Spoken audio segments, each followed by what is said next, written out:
Hello, everyone, and to all our listeners, thank you for coming back for another episode of the how to do stuff in the wilderness. How to do stuff in the wilderness podcast.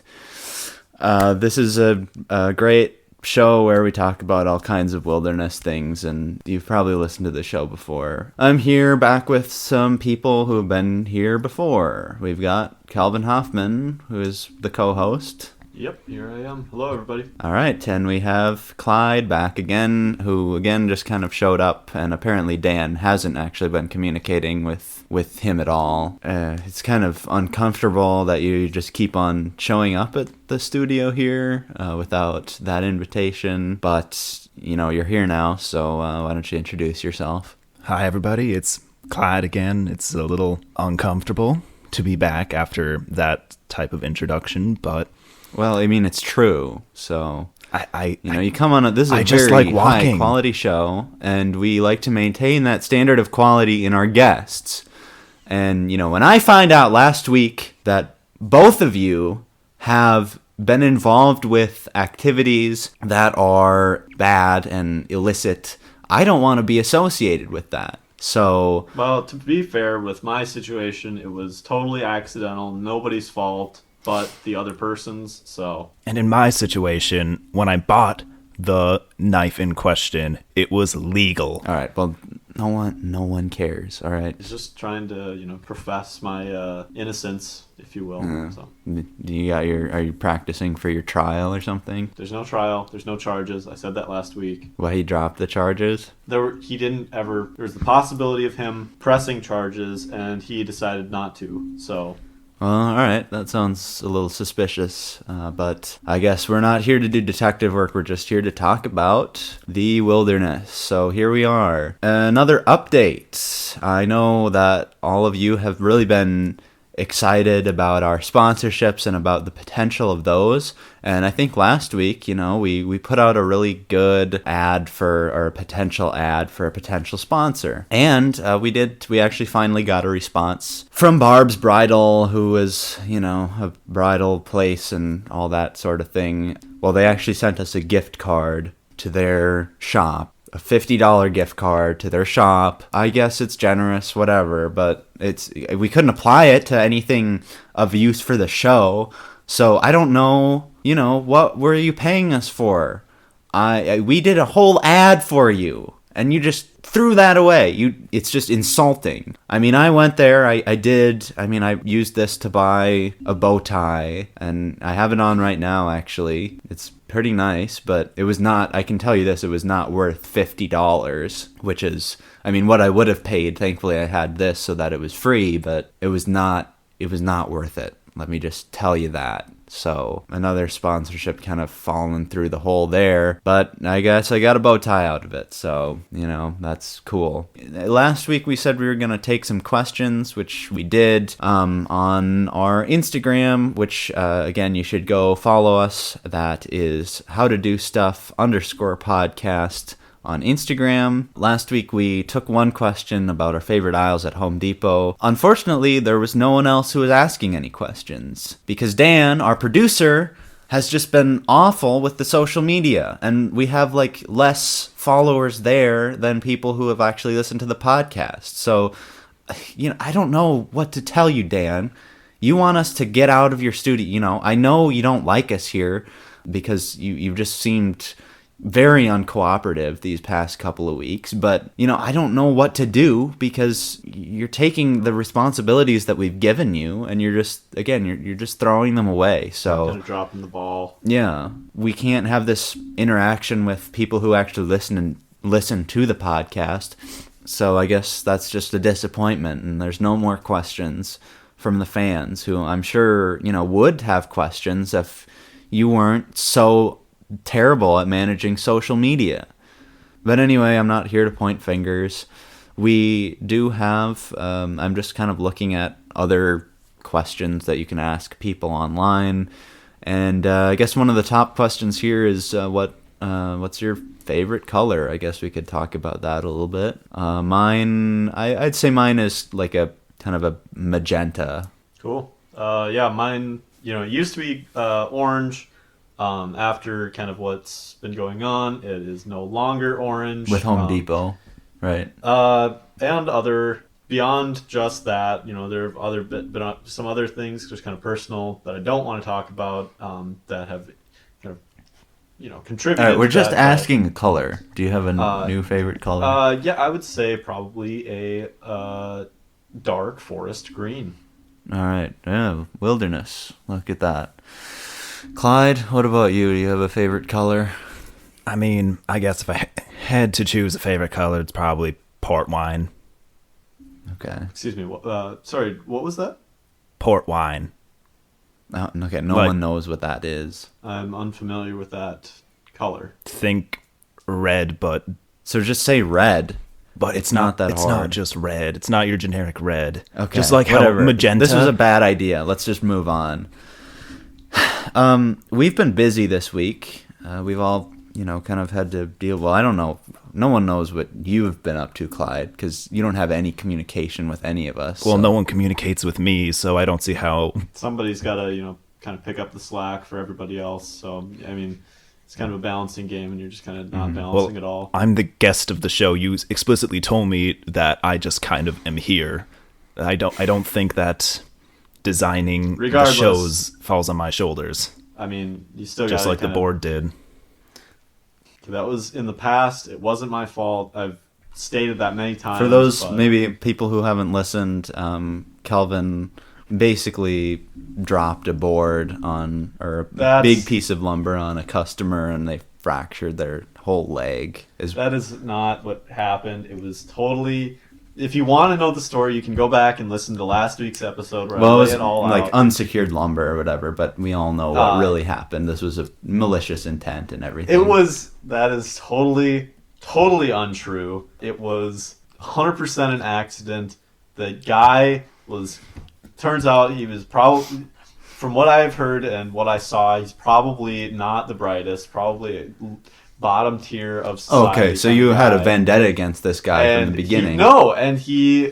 he just didn't know how to handle such a kind of top quality product, and it was totally his fault. So So are you looking for a new job now, or what's going on? yes, I have. I'm sorry if I am tired and a little bit crabby. I've been up this whole week trying to find a job. I've had dozens of interviews, and they all ask, kind of what happened, like why did you leave after you've been working there for 7 years? And after I kind of explain what happened, they all kind of just ghost me. So I've been trying to Well, get a job at Barb's Bridal, because they're severely understaffed when I went there. Well, it's The service was incredibly poor. I'll put it on my list of places to keep trying at. But All right. Well, that's what you've been up to this past week. I've been up to something much more exciting, which I'm super excited to tell all of you about, because, you're listening to this wilderness podcast and you don't expect to get knowledge about, sort of real world things, but I'm here to tell you about cryptocurrency, which is basically the money of the future, is what people have been calling it on, everywhere I've been. This week, what I've been doing is, I've been making money, and I don't even need to have a job. Well, I have a job, but I mean, I'm not making that much from it. So, I've been kind of supplementing it with this money that I've been making. I mean, it's kind of virtual money, I guess, but the payoff is big, and, we're expecting great things in the future. I've just been doing all this trading, like 24/7, and I'm just really, I mean, it's going places. So, check out cryptocurrency. There's a lot of different types of cryptocurrency. Some of them you might have heard of, like Bitcoin and Dogecoin. Those are these things kind of work in trends. So those, I think they're kind of on the fall right now. So we're not going to be seeing a lot more out of them. But according to the sources that I have at various websites, including Coinbase.com, the up and coming cryptocurrency is Cardano, which It's going to take off. And I have, plenty of little birdies who are telling me that this is the future. And so if you don't want to get left behind, if you don't want to have to be living in the wilderness in a trailer like Clyde because you don't have any money, you want to invest as soon as possible. Invest in Cardano, and the payoff will be huge. And I invested, a lot of money. I mean, it was like half my savings account. So I'm hoping that it will. I mean, I know this on good authority, but I will make that money back probably 100-fold. So get out there, get online, and start buying right now. That's what I've been up to. So, we've all been really busy is basically the takeaway here. The wilderness thing is, it's kind of a fun pastime, but now for me, I've been, really finding my passion here in all this kind of day trading and stuff like that. But it is fun to talk about, I guess. So we're back. We've kind of exhausted all the possibilities of like survival and all this. But if you've listened to all the episodes up till now, you should pretty much know everything about how to survive, I think. So today, I think, we're just going to have fun, and we're going to talk about games and recreation that you can do in the wilderness. Yeah, kind of explore the other side of that. I mean, our show is called How to Do Stuff in the Wilderness, not just how to survive, like you kind of always say. Well, I mean, that was kind of the original intent, but we are expanding outwards now, diversifying like you want to do when you're investing, by the way. Except, well, I mean, Cardano is, if you put everything in that's a good bet for sure. Right, whatever. So, yeah, I mean, topic for today, games and recreation in the wilderness. I guess some of the things you can do are climb trees. That's always, I mean, that's always an option if you're It's always around out there. trees. I mean, if you're not in a forest, though, that's kind of a problem, I guess. You could swim in a lake, any body of water. Mm-hmm. That's fun. Yeah, just be careful. Watch out for Eels. dangerous animals, and I guess eels for sure. Which, I mean, if you've been listening, you have listened to our self-defense portion, so exactly. you should know what to do. But the self-defense and all of the topics for survival kind of are at play still while we're doing this recreation. Yep. Because it's all kind of connected for sure in a holistic sense. Some other things you can do in the wilderness are if you are in a forest, or if you're not in a forest even, if there's anything that you can kind of huck around. Play catch with, I guess, yourself. But so you can pretty much throw around like rocks or sticks. Pine cones. Pine cones are another great option. Small animals. Well, like mice or like... They do. I don't know. They are kind like of the voles. They are kind of a good huck in size, but I mean that's a last resort option. There should be plenty around. There's other things that you can do with animals. Wilderness will provide. It will. Even for games and stuff. That's what the old people did. I suppose you can, if you find a stick or just use your finder, you can kind of make like a games in the dirt. Or wrestling matches are always fun. I mean, you can do that anywhere, really. Or arm wrestling, too. Yep.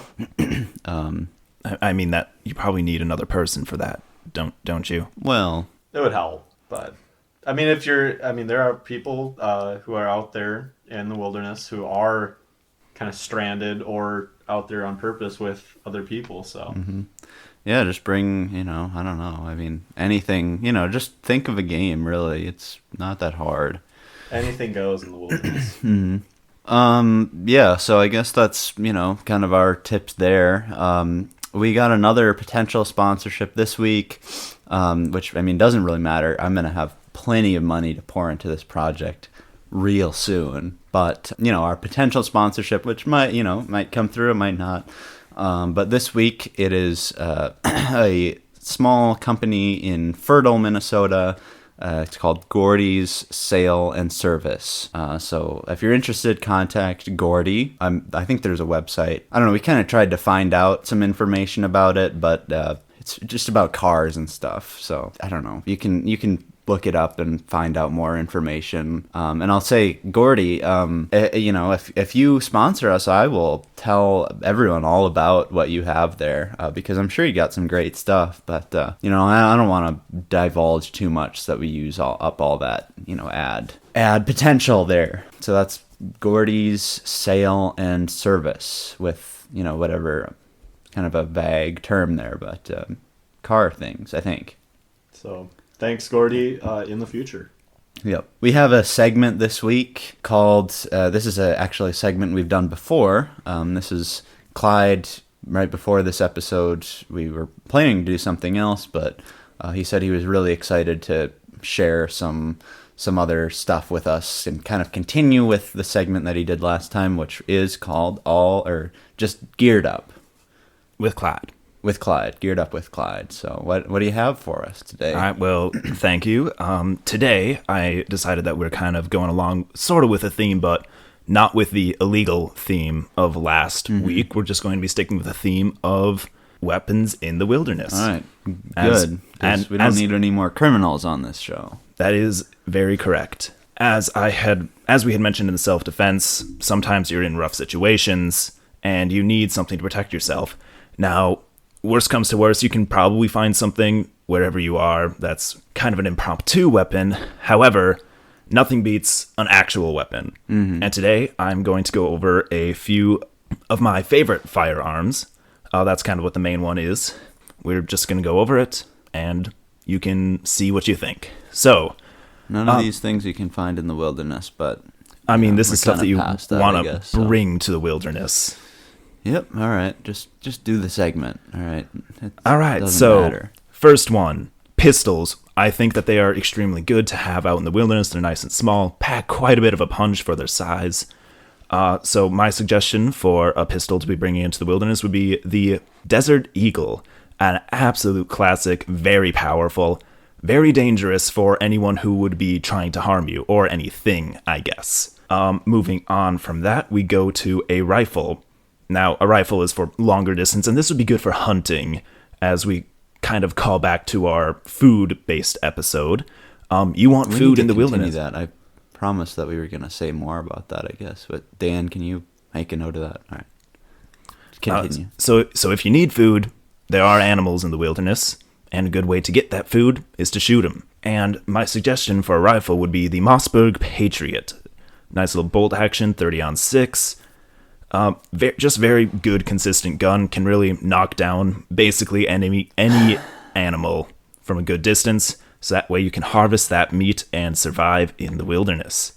My next suggestion is the Sig Sauer M400. How many of these do you have? One more after this. All right, just keep going. I am. So, Sig Sauer M400 Tread. This is basically just an assault rifle. I mean, rifles can be good and all, but an assault rifle, if you have a lot of things that you're trying to protect yourself from, this is the way to go.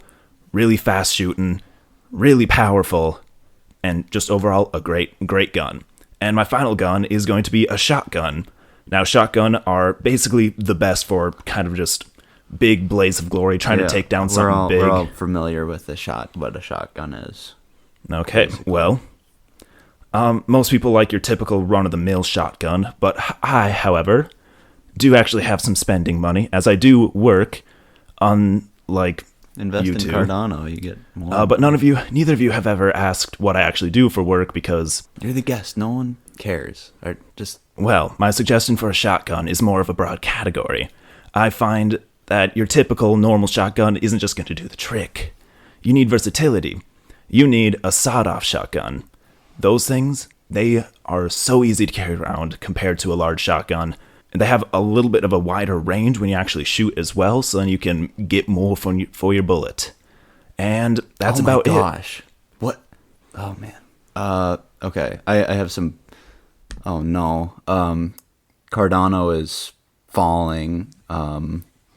This is bad. It's going down as we speak.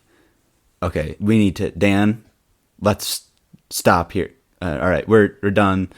All right, we'll see you next week. I got to get this taken care of.